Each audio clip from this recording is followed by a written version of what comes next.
మరి ఇంతటి మహత్తరమైన కార్యక్రమాన్ని మరి నిత్యం అన్నదానం జరపడం అంటే మామూలు విషయం కాదు. స్వామివారు ఎంతో దేవుడి దయ వల్ల ఇంతమందికి నిత్యం అన్నదానం ఏర్పాటు చేస్తూ మరి ప్రతి నెల కూడా 3వ తారీఖు నాడు ఉచిత వాస్తు పేదవారు ఎవరన్నా ఉంటే వారికి కూడా ఉచిత వాస్తు ఎంతమంది వచ్చినా కూడా ఆ రోజు చూసి జరుగుతుంది. మరి ఇక్కడే కాక ఈ మడకతీర పరిసర ప్రాంతాల్లో వెళ్ళే వాళ్ళు కూడా నిత్యం వచ్చి భోంచేసి వెళ్తున్నారు ఆశ్రమంలో.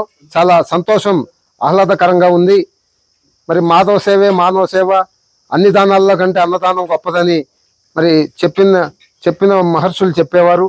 మరి అంతటి మహర్షి మన ధనుంజయ స్వామి గారని మరి నేను అనుకుంటున్నా. మరి ఈ రోజుల్లో అన్నదాన సత్రం నడపాలంటే ఒక చాలా కష్టతరం పదమైనా సరే మరి తనకున్న దాంతో మరి కష్ట నష్టాలు అయినా ఓర్చుకొని మరి పోయే వారికి రోజు నిత్యాన్నదానం జరపడం వల్ల మరి చాలా సంతోషంగా ఉంది. మరి మనం కూడా వాస్తు 3వ తారీఖు నాడు వచ్చి చూంచుకున్న వెళ్ళే వాళ్ళకు మరి ఏ వాస్తు పండితులు కూడా ఎవరు కూడా మరి ఇంత సాహసం చేయరు. ఏమిస్తావు ఏం చేస్తావు అంటారు. మరి స్వామివారు ఏంటంటే పేదవారు ఉంటారు, అందరూ డబ్బులు పెట్టుకోలేరని హెల్ప్ చేయమని ఏదన్నా మ్యాప్ తీయటం కానీ ఏదన్నా ఉన్నా మంచి చెడు చెప్పడం కానీ వచ్చి మరి ప్రతి నెల 3వ తారీఖు నాడు మేము కూడా వస్తాం. మాది ఎన్టీఆర్ జిల్లా నందిగాం తాలూకా ముప్పాల్ విలేజ్.